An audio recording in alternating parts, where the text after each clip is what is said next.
কি ভাই কি করতেছেন? ভাই জাদু নিয়ে আসছি ভাই। জাদু নিয়ে আইছেন? জি ভাই জাদু নিয়ে ওরে আসছি। ভাই এর কি হইতাছে ভাই? জি ভাই দিনের সোফা রাত্রে কাট। মানে এই খাট হয়ে গেল সোফা, সেকেন্ডে সোফা সেকেন্ডে কাট। ওরে ভাই এটার মধ্যেও? জি ভাই ওরে দেখেন মানে এইটাও সোফা হয়ে যাবে। এটা সোফা হবে এটা কাট হবে। দেখি খাট করেন তো।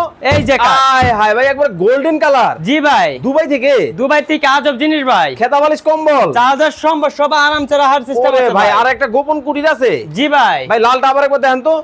এই যে লালটা এ ও রে কলিজা কালার, মেরুন কালার ভাই। আপুদের ক্রাশ, আপুদের জাতির কার ভাই। জাতির ক্রাশ, জাতির কার। খেতা বালিশ কম্বল চার্জার সম্ভব সবকিছু আরামসে রাখার গুপ্তধন আছে ভাই। এটার মধ্যেও? এটার মধ্যে ভাই এটা কয় ফিট বাই কয় ফিট? এটা 5.5 feet by 5.7 feet. 5.5 feet by 5.7 feet. 5.7 foot. ওরে ভাই মানে দেখে মনে হইতেছে সোনা দিয়ে বাধাই করে রাখছেন। জি ভাই ভাই, লেগ তো- সাইড এক সাইড দুটোই কাজ করে। দেখেন অবস্থা কতটা চমৎকার, একবারে গোল্ডেন কালারের মধ্যে দেখেন মাথা নষ্ট কালেকশন কিন্তু দর্শক বাংলাদেশের বাজারে কিন্তু চলে আসছে। ভাই এই হাতলগুলো কিসের মধ্যে করছেন? এটা সেগুনের আতুল ভাই। অরিজিনাল অরিজিনাল কালার থাকবে? কালারের 10 বছর লিখিত গ্যারান্টি আছে। লিখিত গ্যারান্টি? লিখিত গ্যারান্টি। ভাই গোল্ডেন যেই সাইজ লালটাও কি একই সাইজ? সেম সাইজ ভাই। ছোট বড় নিতে পারবে? অবশ্যই নিতে পারবো। ওরে ভাই নীলপরি নীলাঞ্জনা ভাই নতুন রূপে? নতুন রূপে আসছে। ওয়াও দেখেন মাথা নষ্ট, মাথা নষ্ট এতটাই চমৎকার। এতটা চমৎকার। যারা এই প্রোডাক্টগুলো অর্ডার করতে চান স্ক্রিনে নাম্বার দেওয়া আছে, যোগাযোগ করে কিন্তু বাংলাদেশের যে কোনো জায়গা থেকে নিতে পারবেন।